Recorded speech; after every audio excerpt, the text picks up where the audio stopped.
It seems almost unanimous that the best new vehicle to buy is electric, an EV. With their battery power or hybrid power, they have little to no footprint, right?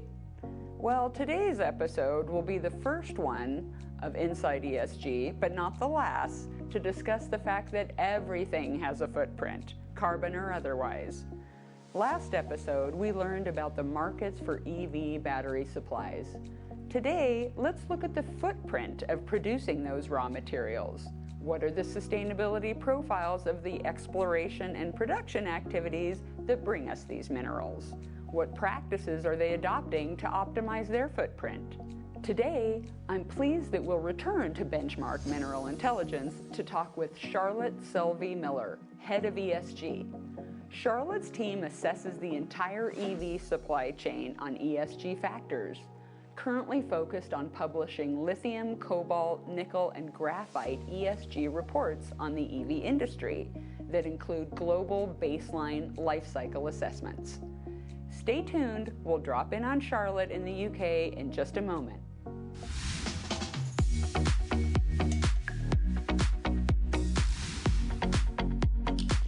Inside ESG is a timely new production which takes you inside the work of practitioners on the ground, chief risk officers, market analysts, cybersecurity experts, and founders of game-changing startups.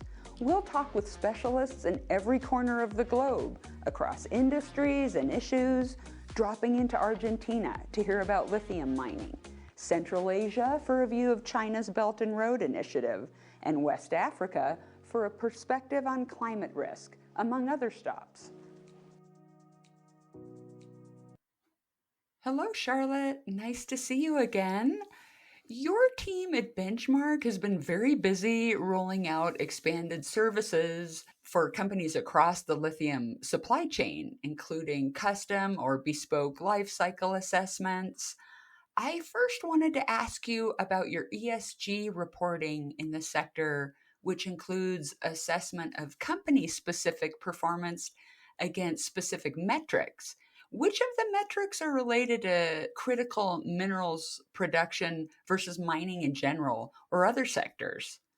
In general, so our database looks at different metrics across the E, so environment, the S and the G, social and governance. In general, they could be looked at by mining, just any mining companies. It doesn't have to be associated purely just with critical minerals, but we do have more of an emphasis on making that company more net zero, whether there's low carbon technologies on site at that company. Just because we're in this space together, mining companies and converting companies are feeding the minerals that are going to go into electric vehicles and the batteries that make electric vehicles and clean technology. So the spotlight's kind of shining on these mining and converting companies a lot more in this industry than other mining industries at the moment, because the feedstock going into these batteries also needs to be sustainable. It needs to come from companies that are thinking about how they can be net zero, as well as having an electric vehicle that is helping the country be net zero or the globe to be net zero. So yeah, we focus a bit more on net zero plans in place, whether they're verified or not. We look at, on the social side, a bit more about composition of board. And to be honest, I'm not sure if some of these aspects are in general mining, similar tiering mechanisms like what we do. But we're trying to create a bit more balance with gender on the board and in the workforce. Mining in general is very male dominated. So some of the ways to make change and, bring everyone into this transition with us, not just what historically has been a very male dominated space, then we need to be able to make change from the board level. And quite often you will only see change in the rest of the company if the board is very gender balanced as well. So we make sure that gender balance at the board level and within the workforce is included in our methodology. Having an in-house ESG team or committee or even a person is really important for creating change internally as well. So this is important because what we found was that sometimes a company, and again, this can be your normal mining companies or any company actually for any supply chain. Normal companies would have an ESG report or a sustainability report, just something that is public facing that showcases what that company might be doing to either mitigate their risks in terms of environment, social, or governance risks, or to showcase what they are doing to make a positive impact. Sometimes that report is made by an external person as a contractor to come in and find that information out. And actually, their company doesn't have an in-house sustainability director or any sustainability team. So that's really important, again, because it showcases change within the company. Like the company's really prioritizing spending that money in-house, having a team or a person or committee to make that change within their company rather than outsourcing it externally. So some of these points there are what we help classify companies as being like a high tier or high achieving ESG company compared to a low tier or low achieving ESG company. Hi, it's Maureen Upton, host and producer of the Inside ESG podcast. I hope you're enjoying this episode. I wanted to take a moment to tell you about Inside ESG's advisory services. If your team could use expert advice in ESG strategy and integration, performance against different metrics and frameworks, or workshop design and facilitation, visit insideesg.com/advisory to see how we might be able to help. Or email info@insideesg.com. See the show notes for links. Now, let's get back to our episode. What types of stakeholders do you find are most interested in the reporting? Is it electric vehicle buyers, investors, regulators, others? Yeah, so at the moment we've had a lot of uptake from both upstream, so your miners and converters, and the downstream, so both from battery manufacturers and from your automakers, like electric vehicle companies. So the reasons they are both interested are for two different reasons. I'll start with the upstream. So they're interested in because they want to be able to benchmark themselves against their peers. So they might have a really low carbon technology that they use in their processing, which means that they have low carbon emissions or low global warming potential, as you might say, from a life cycle assessment perspective. They might showcase that on their ESG report, but it's good to have a third party like Benchmark to be able to assess them in terms of their competitors or their peers and rank them basically on how well they're doing in comparison to others. So they can then use that information either to the public or to internally or at investment presentations, just to showcase that the work they have doing has been recognised by us. It also might help what else they need to achieve. You know, what are their peers doing that they're not doing? Like not many companies at all in lithium, which has had a lot of attention at the moment. It's one of the main minerals needed for these electric vehicle batteries. Only 9.5% of all of the companies, that's mining companies and converting companies, both in development, so not yet in production, and in operation. So 9.5% of all those companies have net zero plans. So it's a really low number. And for cobalt, it's a lot higher. It's 42% of companies have net zero plans. And for nickel, it's only 1.5% for refined nickel and 14% for nickel sulfate. So overall, like nickel, refined nickel and lithium have some of the lowest numbers of having net zero plans for their company themselves. If you were a company that said that they did have a net zero plan and it was verified by a third party that the plan was reaching science-based targets, then you could say, we are one of this like 9% of companies that have this net zero plan and they're kind of leading the way in it. And that's really important for them to be able to do. On the flip side, on the downstream side, they are interested in using our reporting and the tiering system that we have in place for companies to kind of use it as a procurement tool or a responsible sourcing tool. So most of the time, battery makers and OEMs or EV makers will have a responsible sourcing team, their own policy, but a lot of it is like hard lifting work. So for just example, for lithium, there's 250 companies that we track every quarter, and that goes up and down depending on new developers that are joining the kind of pool, or ones that have fallen off. Maybe they lost funding and they don't exist anymore. So we track all of these companies every quarter, and there's 250 in just lithium. Nickel is about 118, cobalt about 120.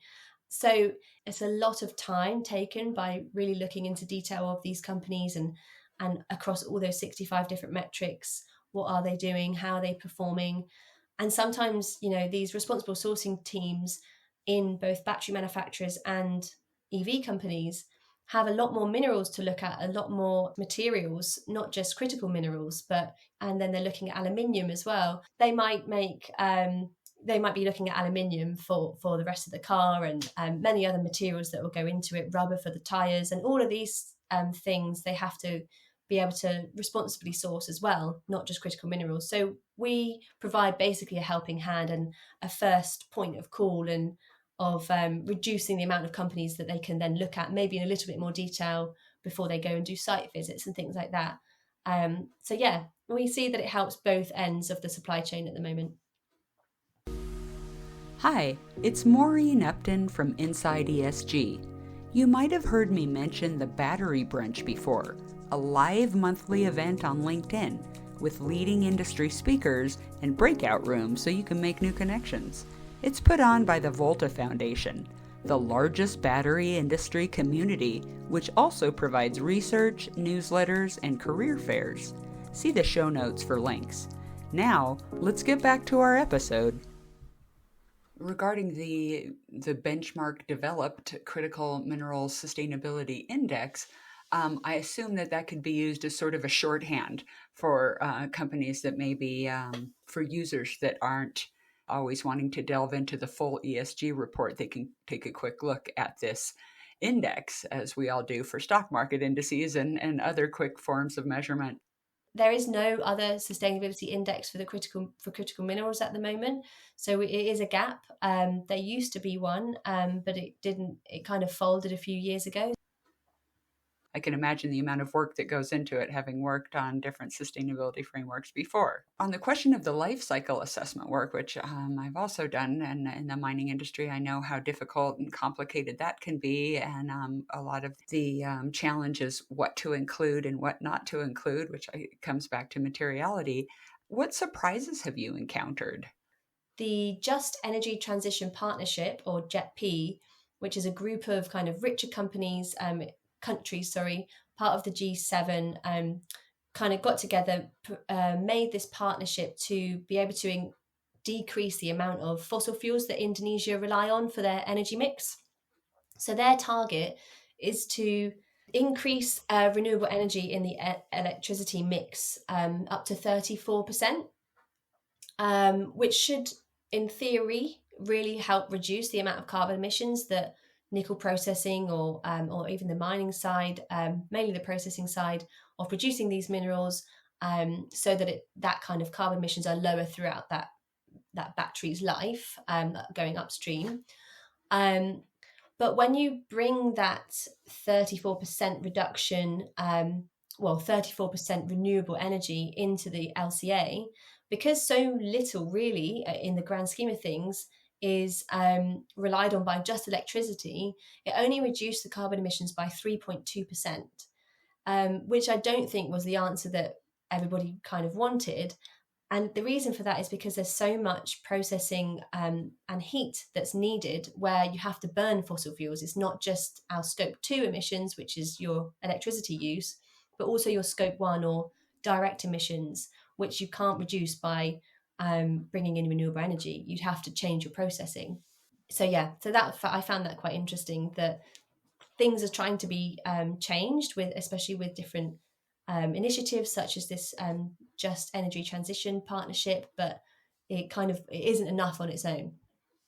And I think that's the error that a lot of people make in discussing carbon footprints and other footprints is that you have to look at the entire footprint. It can be deep in one area and look very good in another area. I'm also done quite a bit of work in Indonesia, so I know the challenges with marine life, but also know about their amazingly talented mining sector. I just wanted to ask you, because you're recently back from Benchmark's event in Washington, D.C., the Battery Gigafactories Conference. What were some of the most interesting takeaways? Lots of it was about labor issues in the US. So having the right workforce there to then start working in these gigafactories or the processing plants. So I've heard that kind of companies were trying to get Japanese workers over to start working on these processing plants to get the ball rolling. But it seemed that that's a major issue, that it's gone from nothing and then the IRA's come in place to then start going at full speed, but we haven't actually trained any workforce to at the standards that everybody needs before. So yeah, that's kind of lacking. So that was something that I didn't really expect. And but I guess it makes sense, doesn't it? If you're not training up people in this area, then they can't just like pluck someone out of thin air to say, hey, come and run this gigafactories plant for us. I would imagine that there's somewhat similar phenomenon going on around the EU's Critical Raw Minerals Act. Perhaps the policy making is out at the forefront, and then the workforce development has to catch up.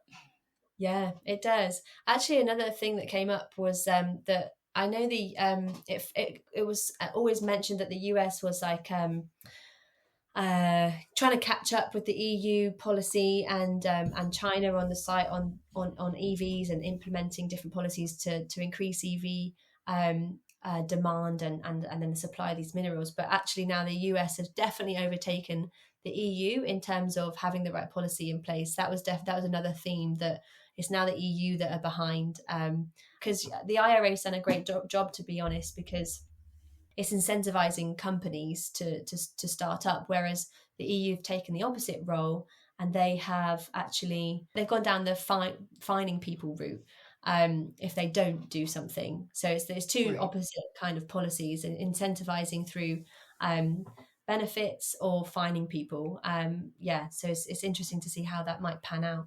So the carrot versus the stick, I guess we'll have to look at what evidence comes in for which one works faster, to the extent that you can isolate those two approaches and from all other factors. But well, Charlotte, I just wanted to say thank you so much for joining me today. It was great talking with you, and I really look forward to our next conversation. Yeah, no, thanks for having me. It was great to, it's always great to chat about critical minerals and sustainability. So thank you. Thanks for joining us today. To make sure you don't miss out on our next episode, subscribe to the Inside ESG podcast on Spotify or any podcast platform, the YouTube channel, the LinkedIn newsletter, and our mailing list on InsideESG.com. See you next time.